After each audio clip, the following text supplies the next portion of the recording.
welcome back. My name is Elsa Gilmore, and today I'll be sharing my full reflection of The Social Dilemma, pulling together all themes, insights, and challenges the film presented.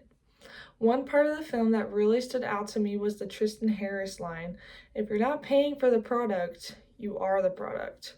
That quote shifted the way I think about social media entirely. It made me realize that these platforms aren't primarily built for connection, but to shape behavior.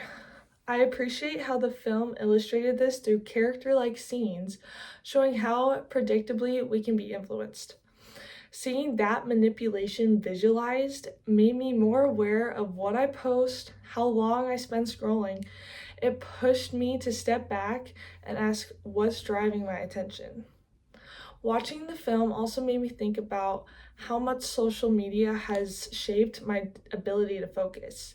It's so easy to lose concentration when the notifications constantly pull me back in. I'll tell myself I'm just checking Instagram for a minute, and suddenly half an hour just disappears. Over time, this has trained my brain to crave quick, constant stimulation, which makes longer periods of studying much harder. Because of that, I'm started using app timers to set boundaries and strengthen my ability to focus again. Reflecting on its personal impact, I'd say social media has brought both positives and negatives into my life, but slightly more harm overall. It definitely helps me stay in touch with friends and teammates, especially during busy weeks when schedules don't line up. But at the same time, it's created unrealistic standards, and comparison has affected my confidence more than I'd like to admit. Seeing curated versions of other people's lives makes it easy to feel like I'm not measuring up. I'm learning to be more intentional about what I follow and when I need to take a break from it. Another thing the film made me consider was where responsibility should fall in terms of creating a healthier digital environment. I believe both users and tech companies play a part, but companies carry far more influence. These platforms are specifically designed to be addictive, so expecting users, especially younger ones, to fight that on their own isn't very realistic. Still, individuals can do their part by educating themselves and setting boundaries. Real change, though, will only come when companies become transparent about their strategies and users become more conscious of their choices. The film also made me think about age at which young people should be exposed to social media.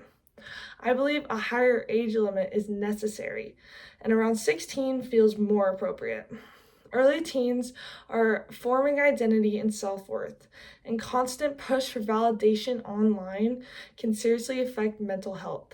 The documentary highlighted how platforms target emotions to keep people engaged, and younger teens aren't always equipped to cope with that. If social media use is unavoidable, then stricter parental involvement and better digital literacy education in schools should be required.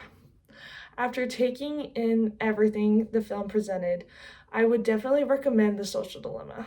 It's clear, engaging, and easy to understand even for people who don't study technology.